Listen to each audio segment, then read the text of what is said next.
And so we are here tonight with Alicia Crosby, who uses the pronouns she, hers. And she is a justice educator, an activist, and a minister whose work addresses the spiritual, systemic, and interpersonal harm people experience. Through her teaching, writing, speaking, and space curation, Alicia helps individuals, communities, and institutions explore and unpack topics related to identity, justice, journey, and intersectional equity.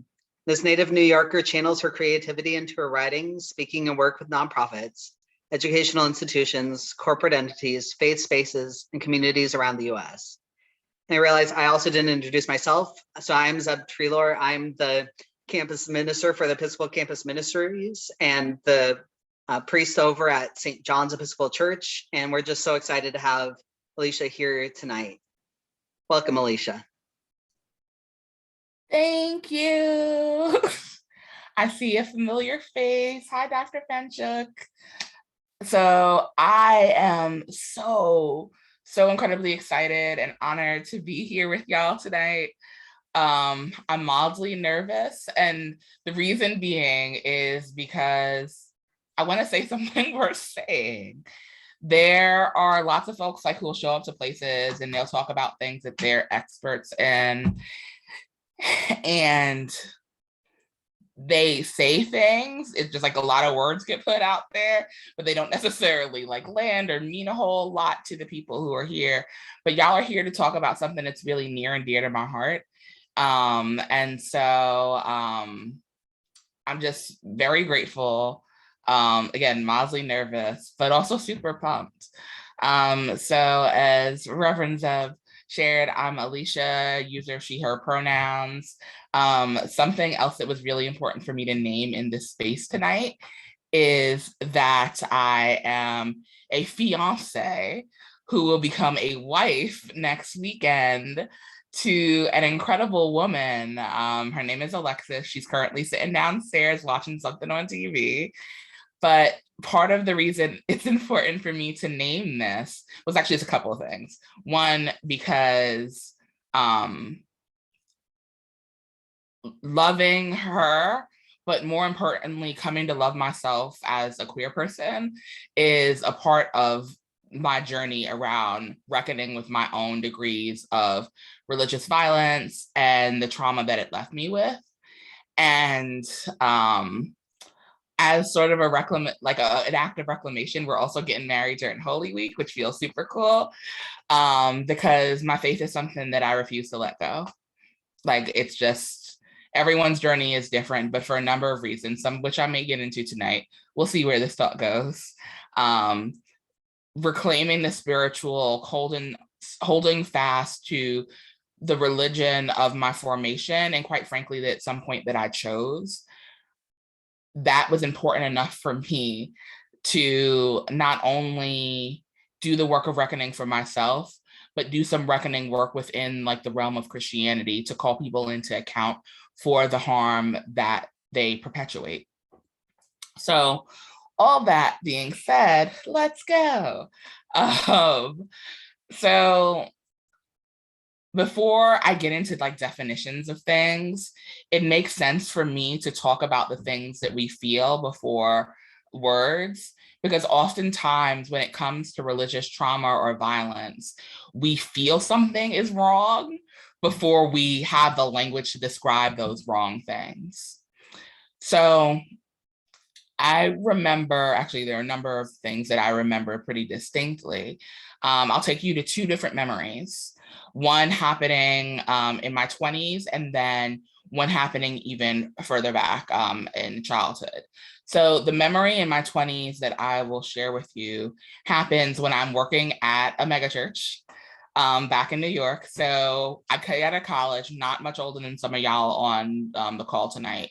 And I was trying to figure out what my first job out of school was going to be. And I called around and got accepted to positions, but then they ended up not being vacated. It was weird. And so I interned at a church back home that I was attending. And that internship actually turned into me getting a gig as an operations person for the church, which is cool. And like, it was skill building, even though it was life depleting in some ways, if we're honest. And I remember there was this one service in particular, and I wrote about this in my thesis. I just graduated from Duke last year, and my thesis was on religious trauma. And I remember the choir was singing this song, I Need You to Survive. And the lyrics are, I pray for you, you pray for me, I love you, I need you to survive. And in my body, y'all, hearing those lyrics, I like froze, my heart was racing, I felt the need to run, and actually ended up getting out of like the service and having to go outside and get fresh air. And the reason I had that embodied response is because this church environment was deeply, deeply violent towards me.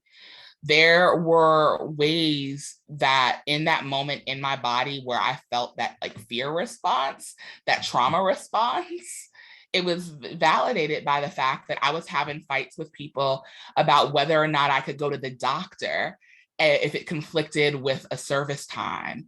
I was having really inappropriate conversations being brought up by leaders in that church around gender and my submission and acquiescence to other people's wills within that space. There was also a lot of like cliquish social drama, and all of these things left their imprint on me. And so when it came time for that song to play, right? The song about love and needing to survive. One, it felt like a lie because it was, but also it triggered something in me where I had a bodily response, a trauma response to all of the violence being done to me in this place where I had to get out in order to be okay.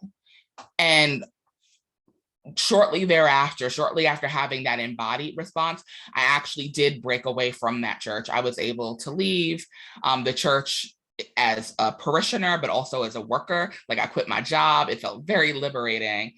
And that's where I kind of start to do some work, even though I didn't have the language to talk about like religious healing from trauma, etc. Like the language came much later. And the reason why I point to that in particular is because that was the first time I felt the weight of the violence in my body. And there are many of us, again, before we know something is wrong, before we're able to make it click in our heads, we can feel it in our skin. We can feel it in our muscles. We feel it with the beating of our heart. Like there's all these things that happen like in us that let us know something isn't right here and I gotta go. But that came much later because the first instance of spiritual violence that I experienced happened when I was much younger. So I grew up in the Black Baptist church and have a lot of love for it because of its ethics. But there were things wrong. It's just as there's things wrong with other places. But one of the things in particular that was wrong with the specific church that I was in happened when a new pastor came after the founding pastor died. And I was 7 years old. It's just something that's always lived with me. I was 7 years old in this service, very involved in the church. Actually, my family lived in the apartment like right above the church, so I was there a lot. And I tell people I'm a church kid for real. But I remember the new pastor coming along and changing the sort of rules for communion. And it became a very exclusive setting instead of being as inclusive like it had been previously. And something in my little 7-year-old self knew this wasn't okay. And so I spoke up about it. And I even like went and like dug out my little Bible and like flipped through the pages trying to see where like it wasn't there where certain people could or couldn't take communion. I was like, but this is supposed to be for everybody. And the pastor wasn't with it.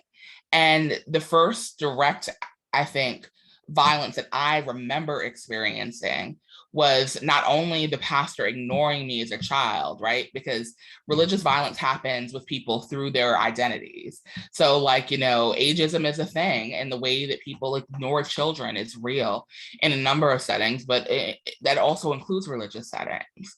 But it was also people working to like physically keep the communion elements away from me, because they tied being able to take communion to baptism. And because I refused to be coerced into baptism, they decided to keep this thing from me and did it for years. And so these, you know, are two very different situations in which violence happened, one at 7, one in my early 20s, but nonetheless, it was harmful. It left its impact, its imprint on me. These are things that I remember, and through my healing work, gratefully don't have many of those embodied responses anymore, but they still left their mark. The scars are still there. And that sensing something was wrong started in those moments. But the moment it all clicked for me, y'all, happened. I can even tell you when and where I was at. It was 2013. I was sitting in my office. I was working for a civil rights nonprofit. And I had that year a number of my young people come out to me as being LGBTQ. So I, at that point, like wasn't out to myself as queer, but these young folks, like high schoolers, college students, were trusting me as a supportive presence in their life. And there were all of these ways that they came and shared all of this stuff with me. But this was like the last bit. And after seeing it again and again, I'm like, guys, like what is happening? Like, it's like, you know that I'm here, you know that I'm down for you. Like, but what's going on where this part of who you are is a part that you've like left out of conversation, left off the table. And through, my young people said, they're like, well, you're the most religious person we know.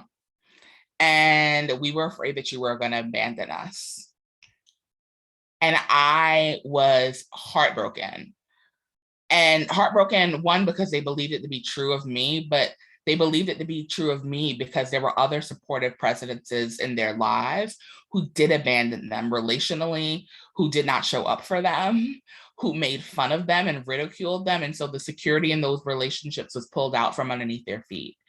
And that's why they didn't trust me, because our relationship was newer than some of those relationships that they had had previously, where adults in their life turned their backs on them when they shared that they were queer or trans.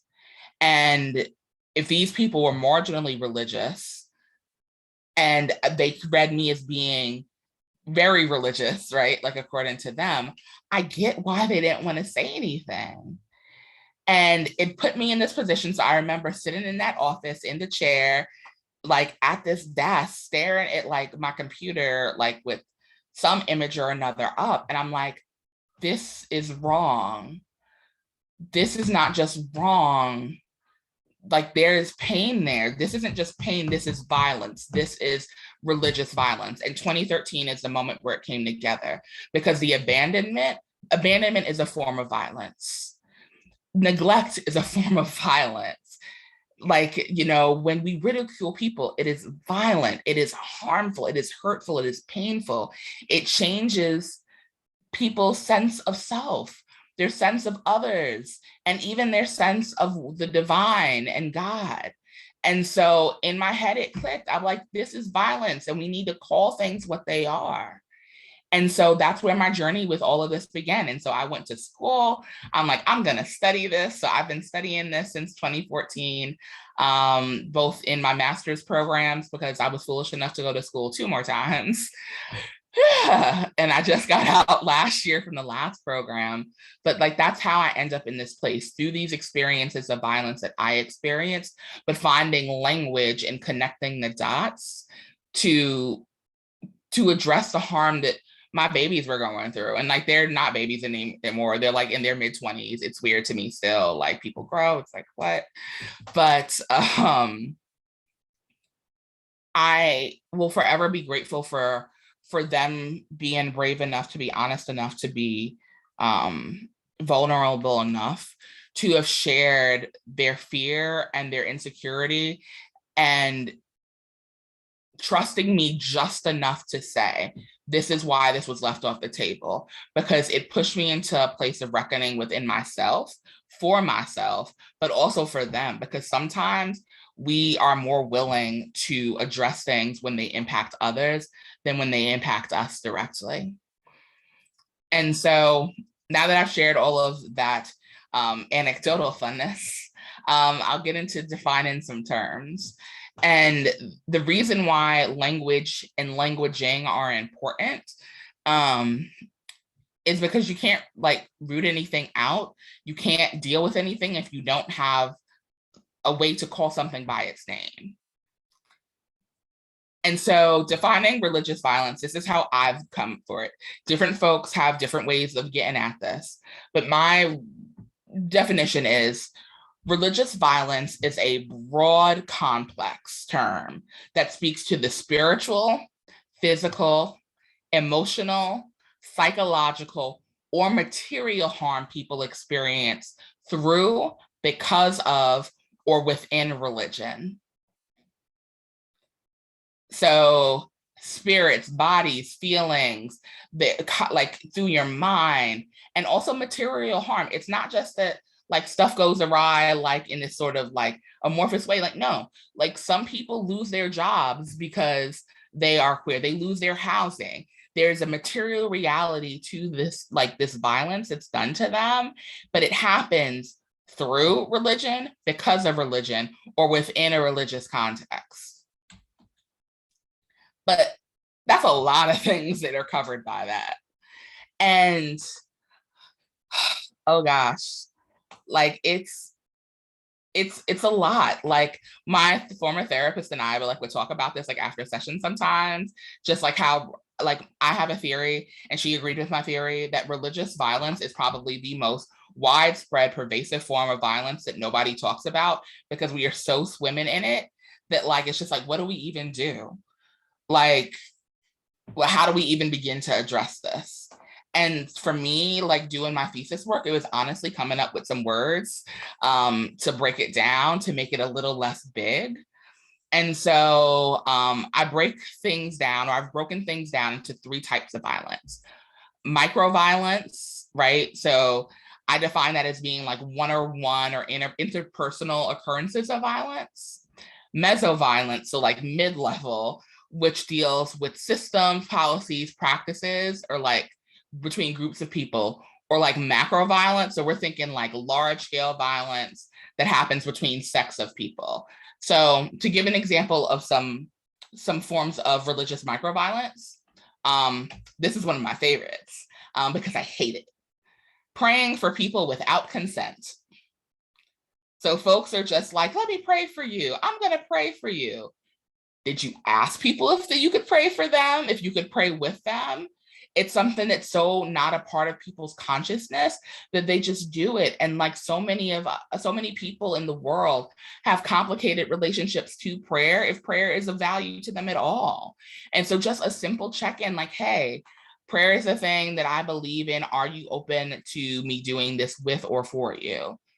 That way consent is given and it's held. And it's simple, literally. Earlier today, like I had a conversation with one of my dear friends. Tomorrow they're having top surgery. And I was like, hey, like, you know who I am. Are you comfortable with me praying for this for you? Like I could send you good energy, which I'm already going to do, but are you okay with me taking this like to a place where I can do something spiritually with this? And they're like, absolutely. Now, my beliefs aren't their beliefs. My journey isn't their journey, but I got their consent because that matters. Like, I'm not going to do anything without them saying and giving that clear, enthusiastic yes. And I got it because I asked. Another form of microviolence is kids and teens dealing with like physical abuse or like dealing with being kicked out of their houses because of their parents' religious beliefs. And I'll also add people having to closet themselves at a young age because they understand the way that those religious beliefs of their parents would put them at risk for expulsion or physical harm.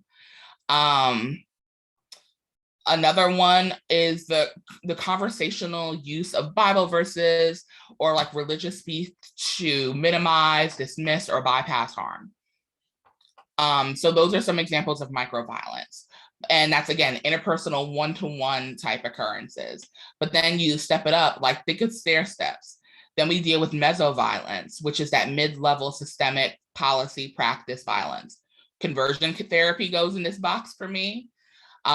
Looking at the physical, emotional, sexual abuse or harassment from church leaders, because there are systems of people who are involved in that. Denominational bans of women or LGBTQ people or restrictions, if it's not an outright ban. Community shunning. There are some folks in their context, and I'm not even going to say it's any specific thing because it happens in so many different religious contexts, where when someone, like, their belief shift or they do something that's against the moral code of a space, they get ousted by the entire community. It's not that they have to deal with like family challenges, it's everyone around them. It's the church, it's the doctor in the community who goes to the church, it's their former teacher. Like, it's an entire community shunning, whether it's like a formal process or not. And then comes the big boy. It comes macro violence, which I describe as that large scale violence. So we're looking at genocides, mass internment or deportation of a religious group, religious war, and my favorite, colonization. Because like when people go into countries, oftentimes to exert their will over others, there is a religious backing behind it a lot of the time. When we look at the colonization in the past and even some of the colonization efforts that take place currently, there are oftentimes religious overtones, forget an undertone, but like all of that is a part of like what's at work there. And so I'm going to take a second and take a breath, drink some water, and just let that settle in, because I know I've said a whole lot very quickly. And yeah, there's no reason to like march through something. So I'm going to pause.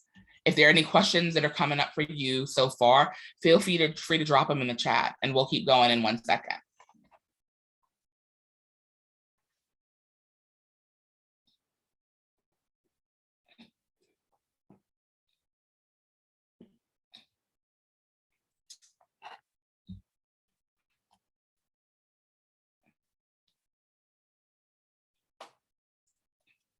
I'll give it a few more seconds for any folks to add questions to our chat.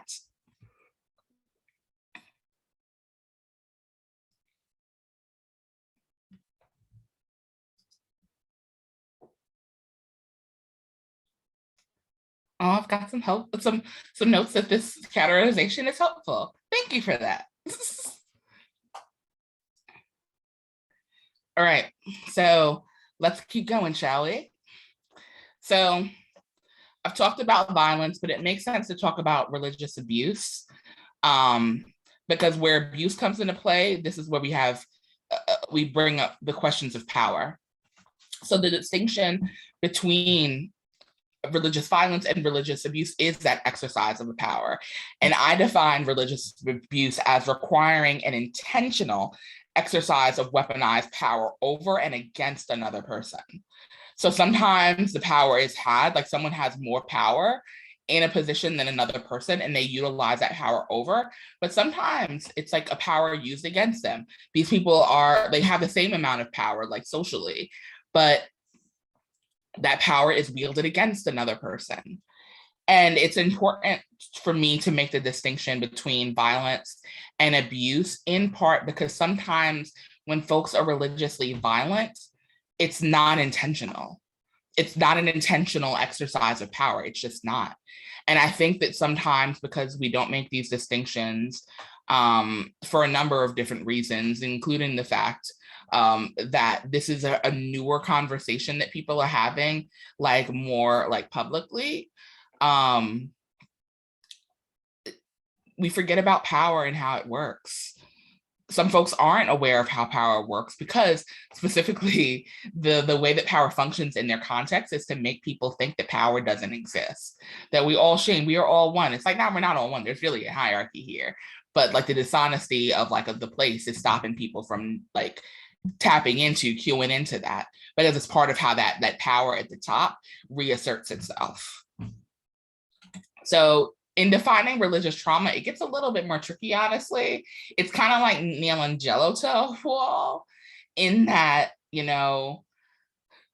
religious trauma, like you ask 100 researchers, you're going to get 100 answers. It's like one of those things. Part of it is because the field of study, like surrounding like religious violence, trauma, and abuse is super, super emergent. It's not like brand new, but it's one that is really interdisciplinary.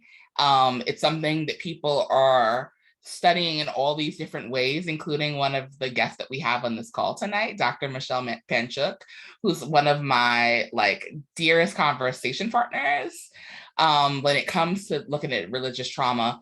But and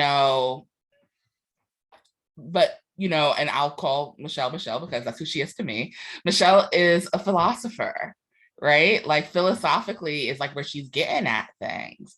I'm coming at this from a theological perspective. We have other friends who do sociology and folks who do social work who we're in conversation with. There are all these different like entry points into the same conversation, and we are just through happenstance, through conferencing, through friends, finding each other and having these conversations that's building up this field. And that's what makes it so tricky to talk about this, because even on like the research end, there's not a lot out there. And so when there's not a lot out there by people who spend their lives dedicated to like parsing this out, socially, it's even more difficult to access things, because if we aren't able to produce resources, then that means that people trying to have the conversations whose entire lives and energies and like work isn't dedicated to these things, and they're doing like whatever else they've got to do like in their lives, like it just, resources are scant. Like folks don't have the time or resources, like in terms of material resources, to make these other things come forward. All that being said, my definition, like if you ask me, religious trauma speaks to the ways that people who have experienced religious violences or abuse experience the world differently after they experience harm. Like there's something that happens, like you're not holding the world the same way after an experience of this violence if you have religious trauma. And so people who experience religious trauma have a wide range of trauma triggers or stimuli that evoke memories of that traumatic experience and the responses that folks have to those triggers. So like I shared with y'all one of my trauma triggers on the front end of this. When I heard that song, like in the love and whatever, that was the stimuli that evoked like the memory of all of the crap that I dealt with in that place, and made me have to like physically remove myself in order to be okay. But another person, and there were other people in that place who now are able to say that, yeah, I experienced religious violence. I'm a survivor of like that religious trauma. Their experiences are way different than mine. The way that they've responded are different. And I know that because we've had these conversations. So how does religious violence show up? It's everywhere. Like think of that Toy Story meme. Like it's literally everywhere. We're seeing it in Florida right now and in Texas, when you have legislation, where people are taking their private beliefs, again, using their power against other people and over people to try to diminish folks from even talking about who they are. But it just doesn't happen with LGBTQ folks. It also happens like racially. There are so many ways that people of color within religious spaces and in different traditions. So I'm going to talk about Christianity because that's what I know, even though I know of what some folks go deal with in other contexts. But within Christianity, my experience, people have tried to tell me that things that are like distinctly Black or rooted in, African culture is demonic. And it's just like, no, this shit just ain't white. And folks have like told us, myself, and I say us, myself, friends, colleagues, that what we are doing is demonic, that it's not of God. I have, crystals and have an ancestral altar, but, I have folks, including people in my family, who would describe this as being evil because of the way that like white supremacy is twisted itself around, Christian religious culture, and has led people to believe that ancestral veneration and, attention to nature are wrong and are not to be done or not to be cared for, but religious violence, like when I'm telling you it's everywhere, it's in people's families, it's in people's workplaces, media, school, seminary, institutions, communities, politics, social groups, health resources. There are some of us who don't receive necessary care because of the ways that these things work together, right? Using myself as like an example, I have fibroids and I also have fibromyalgia. And some of the things around my reproductive health, honestly, could have been solved much earlier if it wasn't for the fact that like my family was led to believe that certain interventions were like, forms of sin. Like I could have been on birth control super early in life, which has honestly helped me like health-wise so much. But like it wasn't an option for me until adulthood because of the indoctrination that happened in this space. And that did physical violence to me. Like I shouldn't have had to deal with like decades of like debilitating sickness in order to like finally have the healthcare I need. And thank goodness I live in a state where I could get birth control and don't have to fight anybody for it, because that's not the case that what everyone deals with when seeking reproductive health care where they live.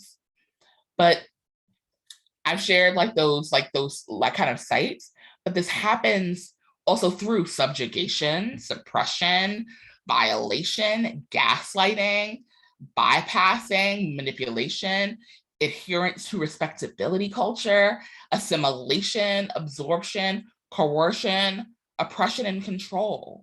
Like these are all of these words that talk about how this religious violence shows up. It tries to shove down, punch down, suppress, like restrict, like just keep you in a place where your control is being exerted over you. But remember how I shared a few minutes ago that it shows up through identities? It happens racially, ethnically, immigration status. Think about the difference, in terms of migrants and how they're received, and even like who's considered to be a godful migrant versus a godless one.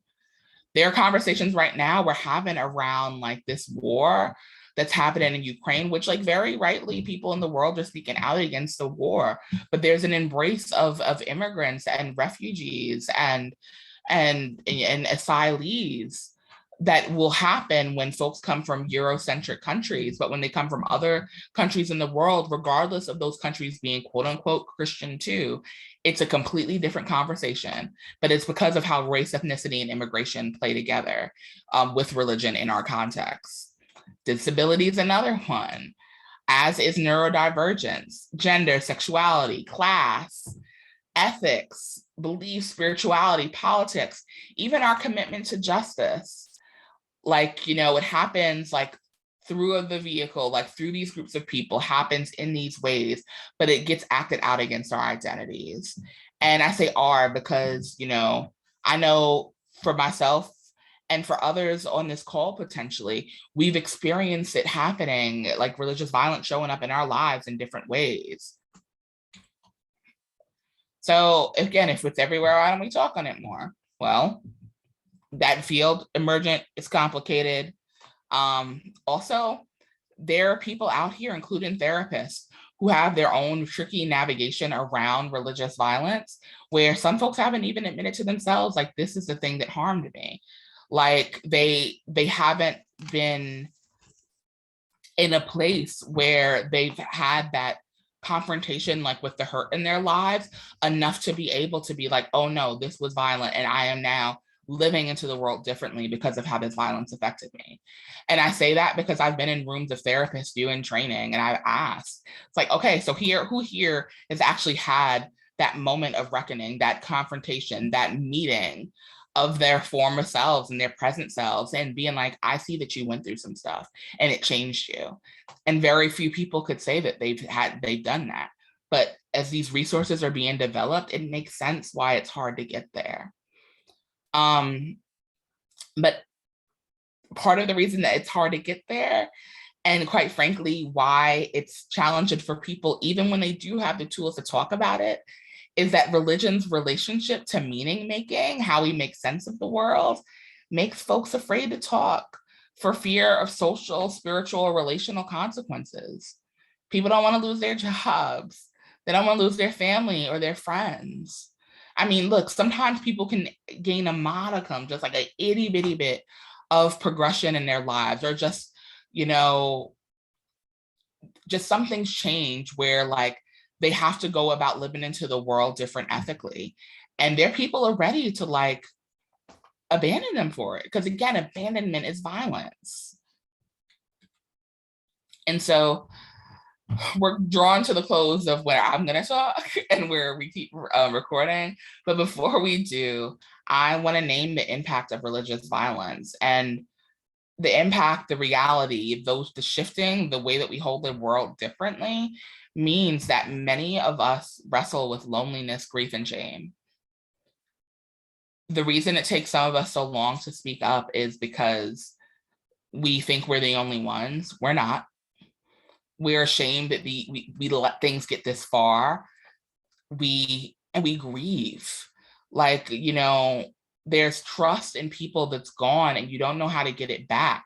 And your meaning making center for some of us has been completely upended. And you're like, well, what the hell do I do now? And there's just such sadness. And sometimes it feels like it'll never go away. And that's because you don't trust yourself. You don't trust yourself. You don't trust other people. You don't trust God. And why should you? Because like other people in God, you know, you see as betraying you. And sometimes you might even feel like you've betrayed yourself. There's the relationship breakdown and community expulsion, job loss, and destitution. Like, look, it's real. Like when people get kicked out of like their jobs, like, right, like when they're afraid and they finally do speak up and they do that work, some people, like, you know, I'll use pastors for an example, because of the ways that seminary is set up. And I say this having just graduated from one, they don't necessarily give people skills to operate outside of that particular career, that vocation. And so if you're a pastor who's speaking up for racial justice and, you know, economic justice and LGBTQ equity, and, you know, you piss off your denomination or even just piss off your church, well, if you're living in a parish, right? Like you're living in like, not a parish, Laura, what do they call it? The little joint where like parsonage, there we go. Another P word. But you're living in a parsonage, right? Like somebody's taking care of your rent and your bills. You've got a house that's been given to you by the church, or at least they're covering like the cost of it. That immediately taken away. It's gone. And then you don't have other skills to rely on because, quite frankly, these seminaries are doing a disservice to their students and just having them think about like the divine and religious instead of figuring out like, okay, well, how do I take these skills and transfer them into running a nonprofit, which is something, if you have the training, you could do. But if that's not what you're encouraged to do with your credits, and that's not a part of like, you know, your core education over the 3 or 4 years that you're in school to be a pastor for those denominations that do it, well, you're kind of SOL when it comes time, you know, for you to deal with the religious violence, because a compounded violence happens when people force you out the door for speaking for justice. And destitution, there are plenty of folks like who are struggling. They struggle because of all of these things have undermined their material security. That leads to compromises to physical and mental wellness. You're not okay. You're physically not okay. What your mind can't handle, it passes off to your body. And then they are like, you know, kind of asshole-ish, and that they volley these things back and forth between each other. So it's like mind, body, and they're just going back and forth. and you're dealing with anxiety attacks and depression, and then not able to get out of bed, and then you're like having issues like in your physical self. Pain conditions, some chronic pain conditions come to be because of like internalized stress. That also and something I've had to learn over the course of the last several years, just in terms of my own fun body stuff, is that translates into like higher blood sugars, right? Like when your body is stressed out, like your blood sugars raise up. And so some people end up with diabetes, you know, like it's pushed them over like the edge of genetics, because diabetes is primarily a genetic condition. But it's just like, oh, you needed help there, here's the stress. You know, there are folks who deal with higher blood pressure and stress to their hearts because it's too much physically and mentally. And then, you know, it's also an impact in your spirituality, how you make sense of the world, the meaning making that is true to you, your questioning, like, if you can even be a spiritual person, like that's all hella real. And it happens as an impact of this harm. And all these things work together.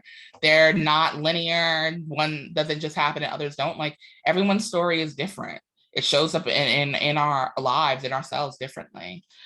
But there is some hope. Hope is a thing.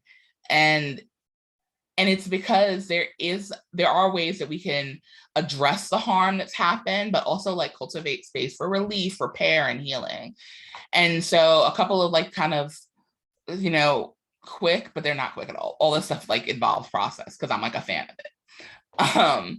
But some ways we can do that is encouraging questions and leave room for a response. Sometimes like people ask fake questions in life and they'll be like, oh yeah, blah, blah, blah. And like, it's like, they ask you like a question and expect like a very quick response, but leaving space for like an authentic response or responses, because answers change over time and that matters, which connects to cultivating space for process and processing. Like people need to think through things, turn them over in their minds and spirits and, you know, draw it out, like create something, break something. Like there are all these things that like folks can do like with their physical and emotional and spiritual selves that'll take them through process and processing. And this is one that like I may get in trouble for saying, but whatevs. For some of us, we've lived in like a really restrictive like space. And that means like having, you know, space for processing who we are as sexual beings. Like, you know, I'll always encourage a hoe season so long as people are safe, right? I mean, I don't know if you can see it, but behind me reside Cardi and Megan Thee Stallion, because like WAP, honestly, when it came out, was a spiritual anthem for people. Like so many people who were in restrictive spaces found themselves like celebrating bodies and celebrating like folks who are often disempowered, like sexually, because of them being cis women, like actually having like an anthem about their bodies and the bodies of others. And so, yeah, live your best whole life. Process through that so long as you're being safe. Some people experiment, you know, with substances to figure out what they like, what they don't like, what is or isn't for them. And again, so long as we're kind of in this next way, modeling and exercising consent and safety, do what you gotta do. But consent is key, and like modeling consent and figuring out what feels good, what doesn't feel good to folks is really important, because too many of us don't have experiences where we can say that that's true.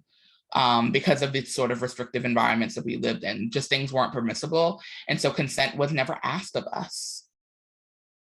Employ multiple tools for learning. There's so many different ways that people like process through things. Sometimes it's physical, sometimes it's artistic, sometimes it's audio, visual, etc. Like it just can't be one thing. There need to be different ways that people engage information in order to address the harm and cultivate that space for relief and healing. And last but not least, cultivate space for subversion, imagination, and play.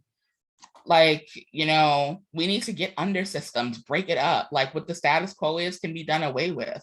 And that takes imagination. And hand in hand with imagination is play. Like we can have fun, we can have joy, we can have goodness and giggles and laugh about things. And oftentimes need to. So like a way that some of these things come together, like in my world. So a friend and I, we haven't done it yet. We're looking to do this maybe this summer, but we want to have, what do we say? Like a bad, like Christian poetry open mic night, like kind of like in the realm of those like cringe events that used to go down, but like reading our old, like really like emo Jesus related poetry. And we want to do this as a way of subverting like the foolery, but playing with like, the fact that we survived and having fun and laughing at our former selves. I mean, I've got, Lord knows, there are journals and it's terrible, but there's room for joy here. Too often times people take, repair and healing as serious matters, and they are, but there's still place for levity. Like in the place where there's such grief and like heaviness, we can make space for like lightness and fun and, being ridiculous. And so that's what I got. I've said a whole lot, but I want to make room for you to say things as a folk who are Lord, words are hard now, who are gathered here this evening. And that's because part of healing is us talking. It's not being talked at, because we get enough of that in constrictive, restrictive religious spaces. Part of busting all this crap up and addressing it is creating space for mutuality. And so that mutuality starts in our time together now. So thank you for letting me talk now for like 40 some odd minutes. Shout out to you for listening. And now I'm gonna be in a place of listening and response with this community. Thank you so much. And before I turn off the recording, I just wanted to give a shout out to the Murray State English and Philosophy Department, because I forgot to do that at the beginning. So we thank you so much for your co-sponsorship of the event, and I'm going to turn off the recording now.